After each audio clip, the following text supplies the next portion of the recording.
Israel সম্প্রতি লেবাননের হিজবুল্লার দিকে মনোযোগ দিয়েছে এবং অভিযান শুরু করেছে। লেবাননের হিজবুল্লার ঘাঁটিকে চিহ্নিত করে স্থল অভিযান শুরু করেছে।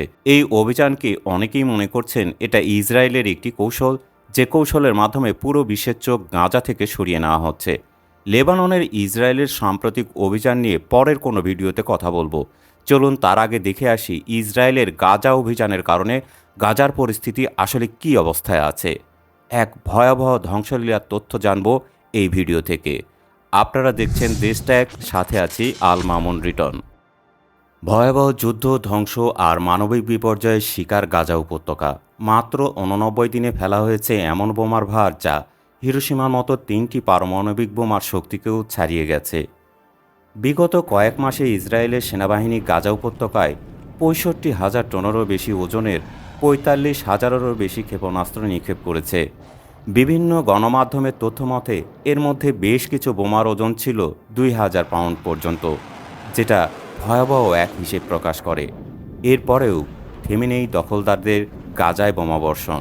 এই ভয়াবহ বোমা হামলা শুধু ধ্বংসই নয়, বরং বহু সাধারণ মানুষকে হত্যা করেছে। বেশিরভাগ বোমা ছিল অনির্দেশিত, যাকে বলা হয় বোবা বোমা। এসব বোমার অধিকাংশই সঠিক লক্ষ্যবস্তুকে আঘাত করতে পারেনি, বরং জনবহুল এলাকায় আঘাত এনেছে, যা আন্তর্জাতিক মানবাধিকার আইনের সুস্পষ্ট লঙ্ঘন। বিশ্বজুড়ে মানবাধিকার সংস্থাগুলো বারবার বলে আসছে এই ধরনের নির্বিচার হামলা আন্তর্জাতিক আইনের সম্পূর্ণ বিপরীত।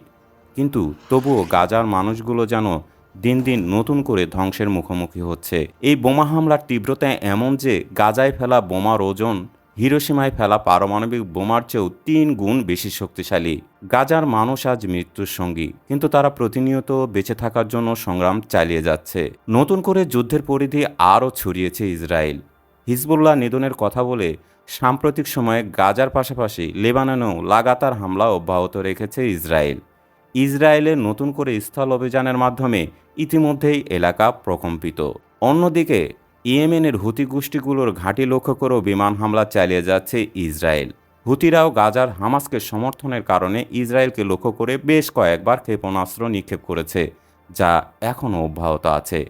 আরেকদিকে গাজার জনগণের সমর্থনে ইরাকের ইসলামিক রেজিস্ট্যান্সের যোদ্ধারা ইসরায়েলের কৌশলগত অবস্থান লক্ষ্য করে ড্রোন হামলা চালিয়েছে।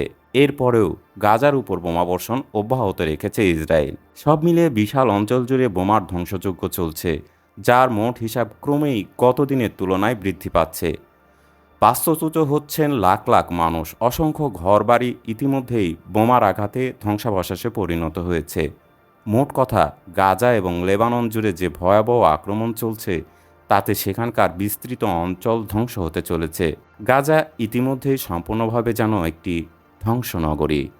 গাজার এই ধ্বংসযজ্ঞ আমাদের মনে করিয়ে দেয় যে যুদ্ধের কোনো জয় নেই, থাকে শুধু মানুষের অমূল্য প্রাণের ক্ষতি আর মানবতার নিঃস্বতা।